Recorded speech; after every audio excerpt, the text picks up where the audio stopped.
Tudo bem? Aqui é o Alan.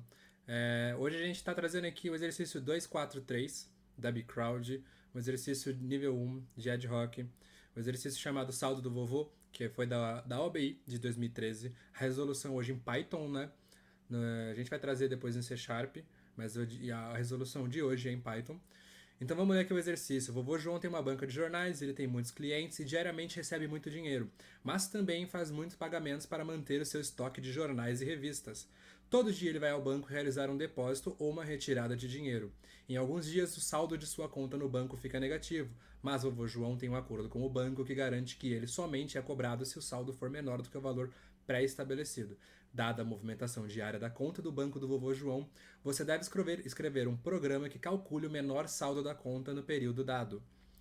A entrada aqui. A primeira linha de entrada contém dois números inteiros, n maior ou igual a 1 ou menor ou igual a 30, e s, que é maior ou igual a menos 10 elevado ao cubo ou menor ou igual a 10 ao cubo, que indicam respectivamente o número de dias do período de interesse e o saldo da conta no início do período. Cada uma das n linhas seguintes contém um número inteiro indicando a movimentação de um dia. Cada movimentação maior ou igual a menos 10 ao cubo ou menor ou igual a 10 ao cubo. Valor positivo no caso de depósito, valor negativo no caso de retirada. A movimentação é dada para um período de n dias consecutivos. A primeira das n linhas corresponde ao primeiro dia do período de interesse. A segunda linha corresponde ao segundo dia e assim por diante. A sua saída deve imprimir uma única linha contendo um único número inteiro, o menor valor de saldo da conta no período dado. Né? Então aqui a gente tem os exemplos de entrada.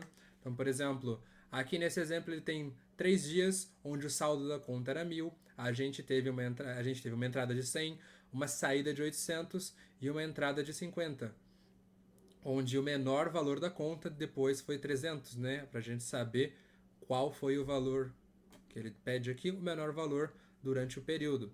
Ou aqui, por exemplo, durante 6 dias, uma conta com menos R$ 200, foram retirados 100, entraram 1.000, retiraram 2.000, entraram 100 e depois retirou 50, né?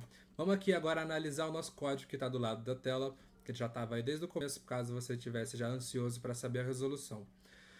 A primeira coisa que a gente tem que fazer, né? Como ele vai nos dar os dias e o saldo da conta numa linha só, é necessário utilizar essa função aqui do Python chamado split em conjunto com o nosso input que recebe os valores de entrada, né? Então, com o split nós conseguimos identificar que a partir do espaço, né, que está entre as aspas, a gente tem a noção de que o número de dias e o saldo da conta vão receber os valores separados por espaço, né? E aí você vai setar dentro dessas variáveis o que tiver aqui. Pelo fato do input sempre salvar a variável com um tipo de string, é necessário que nas próximas linhas a gente coloque aqui o número de dias sendo inteiro, né, utilizando a função int, que geralmente a gente, durante a leitura de um número, a gente já faz essa conversão para inteiro direto na linha de entrada, né? Porém, nesse caso, por ser um split, a gente não tem essa possibilidade. E com isso, então, a gente vai usar aqui a função int na variável número de dias para transformar a nossa string, por exemplo, 3, no 3 número, no número inteiro 3. E a mesma coisa para o saldo da conta, que antes era uma string chamada 1.000 e vai virar agora o número inteiro 1.000. E a gente vai ter aqui uma variável chamada valoresConta, né, que recebe um vetor vazio. E aí, a lógica que a gente vai utilizar para saber, né, o mínimo é o que? Aqui nos valores aqui a gente vai utilizar um for que vai passar durante os números de dias, porque a gente precisa ter essa contagem de números de dias. Então, utilizando aqui o for no range do número de dias, que são os 3, nós vamos passar 3 vezes nesse looping, né?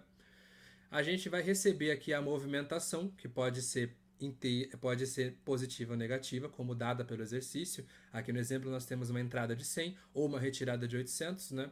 Nesse caso aqui, a gente já faz a conversão para inteiro a partir da leitura do dado, né?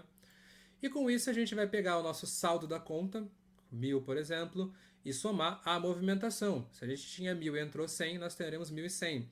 E aí aqui no nosso vetor, né, valores da conta, a gente vai colocar, utilizando o append, né, para a gente adicionar o valor a nossa o nosso vetorzinho, né? Nós vamos adicionar a conta atualizada, os 1.100, nesse vetor valores conta. Então, após, né, a primeira rotação do nosso for, a gente vai ter aqui, vamos colocar só de exemplo, para poder entender melhor visualmente, a gente vai ter que esse vetor valores conta vai estar preenchido com 1.100, certo? Após isso, nós vamos fazer a segunda movimentação. Movimentação menos 800, dos 1.100, nós vamos ter 300. O saldo da conta, né, que vai receber menos 800, vai virar 300. Adicionando através do append, nós vamos ter aqui 300. Beleza. Qual que é o próximo passo? Fazer o terceiro e último step, né, do nosso for, já que o número de dias é 3, por exemplo. Movimentação, recebemos aqui os 50, saldo da conta que era 300, mais 50, vai virar 350, certo? Vamos adicionar aqui no nosso valores da conta o 350 e teremos aqui o valor final, né? O conjunto final do nosso vetor, que é 1.100, 300 e 350.